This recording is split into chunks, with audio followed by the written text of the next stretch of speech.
So one of the hardest things to have to do in college football is have to say goodbye to a senior class, and especially senior class the way that our guys are. So I apologize for being a little bit longer, but saying goodbye is never easy, and just the investment that group has made, the foundation that they've laid for all of our future unbelievable success is really meaningful. Being in that locker room and seeing how much they care, how much they poured into this year, and it's that the way our guys just kept battling and fighting, regardless of it's a depleted roster, who's out there playing for us.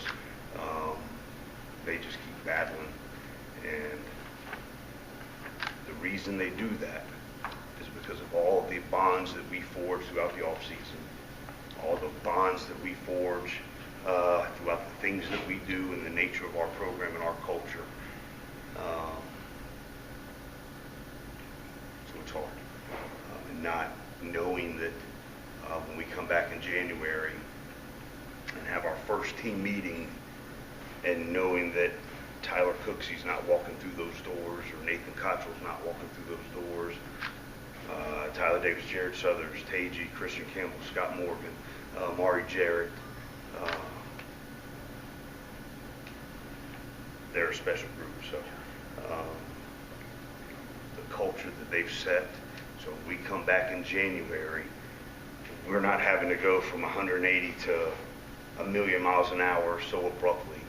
The foundation is laid. We're able to get in here, get into work, because they know the expectations moving forward in this program. They know the things that we have to do to be the elite program that we're on our way to being. So, you know, sad that they're gone, but excited about what they've done to lay the groundwork for the future of this program. Obviously, got to give hats off to the team that we just played. I still remember 3 years ago, I was the defense coordinator at Florida, first year in the development of that program, and just to see, you know, the impact that they've made through recruiting, through development, you know, that's the way it should be. And so we're actively engaged in that part of the process right now. But the part that was promising is you go into halftime being ready to go one score down against the number 3 team in the country with an absolutely depleted roster of guys that are just fighting and battling and giving us a chance to be in that game. It bodes well for what's going to happen with this program going forward. Questions? Please raise your hand and get a microphone. Coach, the first half was incredibly competitive, and you rolled the dice a lot, particularly onside kick, and then got some takeaways. But kind of what happened in the third quarter to kind of get the game out of hand? So the level of attrition does catch up to you, but there were some things. The first sky kick to open up the second half, we did it because the sun was right down exactly where we were going to kick it. The kick was 15 yards shorter than it was supposed to be. And the guy was able to get it out to the 50 and then get field position, and then the entire third quarter was completely a game of field position. I thought Presley, Nathan Cottrell, did a great job. Jalen Askew before he got hurt. We're changing the field, but once field position gets tipped in the other way, that significantly, it was hard to overcome. Our guys kept battling, but it got away from us there in the third quarter, and you can't let that happen against the number 3 team in the country. And it did, but the whole thing this year has been completely learning experiences, and one of the big parts of our off-season program is we do tug of war all the time, and one of the cardinal sins in our program is letting go of the rope, and I thought at times in the third quarter we let it slip and couldn't find a way to get it back, and we'll make sure that we continue to build on that when we get back in the off-season. You forced 3 fumbles, which helped you stay in the game, but like you said, I guess you know, when you're playing against one of the top 3 defenses in the country, it's sort of hard for the offense to take advantage of those turnovers. Yeah, I mean, they're really good. I thought we had some good momentum going into halftime, 17-7. Thought we had a chance to get a little chip shot to make it a 1-score game. Obviously, that didn't happen, and we still got to rally and find ways to continue to get stops and move the ball. So. Okay. Regarding the chip shot, I know stress being aggressive. Did you give any consideration to going for it on the 4th and 2 so you could get that first down? No, I mean, it was a 1-score game. We had this thing rolling. I thought we would definitely come away with points in that situation. And, I think the morale and everything to make it a 1-score game, I thought would be good. And obviously we didn't get it. And, things we've got to continue to work on every phase of the program. Coach, with the short field or getting at midfield with those turnovers, was there ever a thought about just taking a shot downfield, and why didn't we do that? Yeah, sure. And then also, of course, 3rd and long is somewhere we don't want to be, but we have a lot of tendency of running the ball on 2nd and long. Can you kind of give us a little idea why that's going on? Yeah, I mean, they're first of all, hats off to them.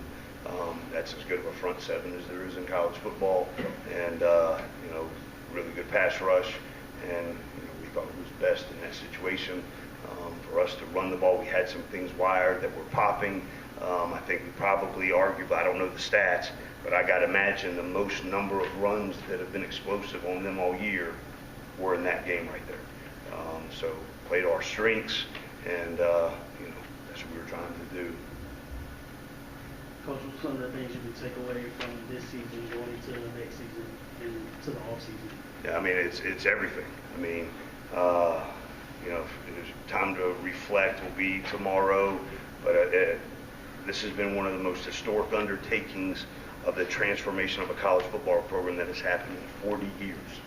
The people that get it and the people that understand what we're going through, what we inherited, the situation, completely get it, see the progress that we've made every single week, all season.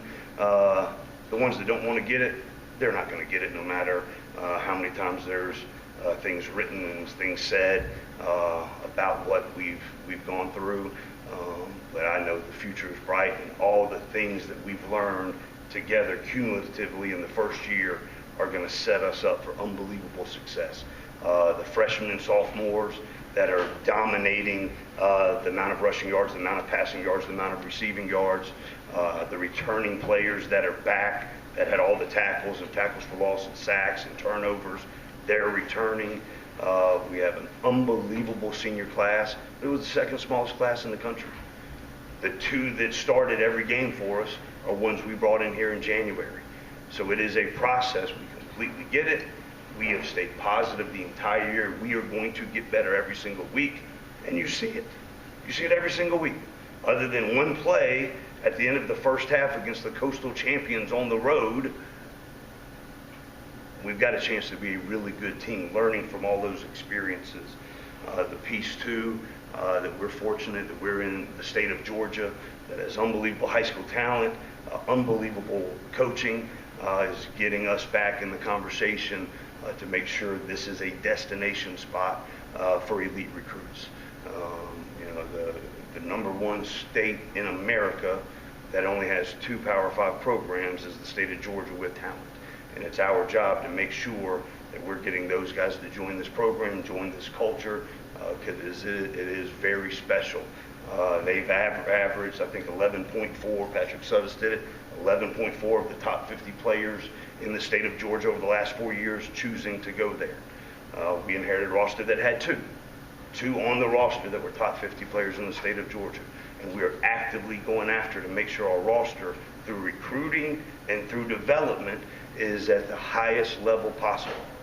Since January, we've brought in 7 of the top 50 players historically in the state of Georgia, and we'll continue to do that because recruiting matters, development matters, and we've got to find a way. And you see it along the lines, and you see it on special teams, the way that we have to develop to get bigger and stronger, to be able to do the things that we do and we've just continually gotten better, and we'll continue to develop and recruit at a very high level. And the cool thing, I've said this before, we're not just recruiting talent.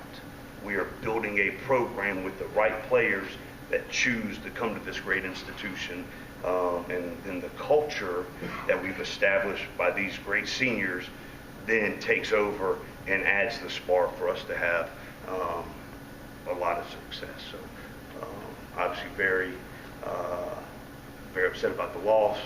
I'm extremely devastated, having to say goodbye to those seniors, but I'm extremely optimistic of the team that come January 5th, when we have our first team meeting, that is going to be in that room with the right attitude, the right mindset, and has had all of these cumulative experiences together on how to play big time ball and how to push us over the edge.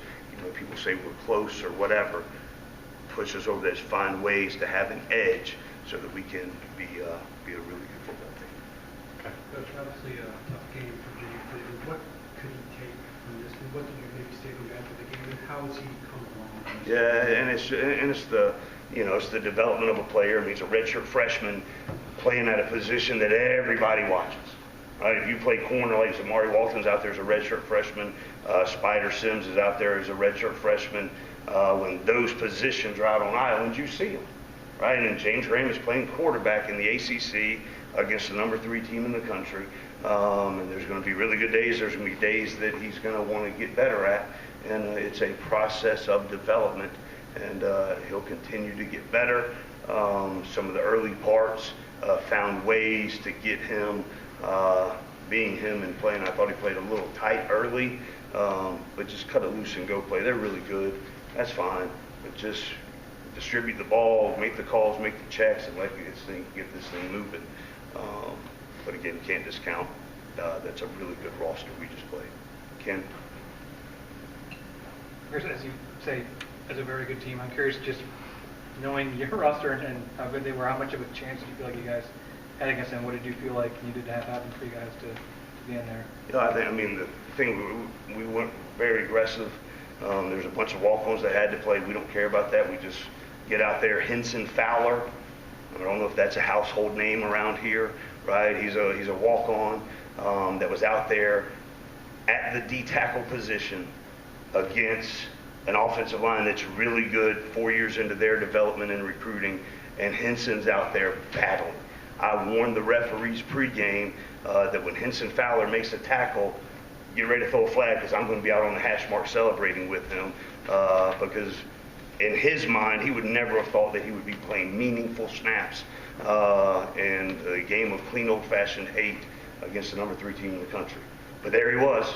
He was out there playing meaningful snaps, and we don't worry about it. We just put the ball down and go, and there he was, proud of him.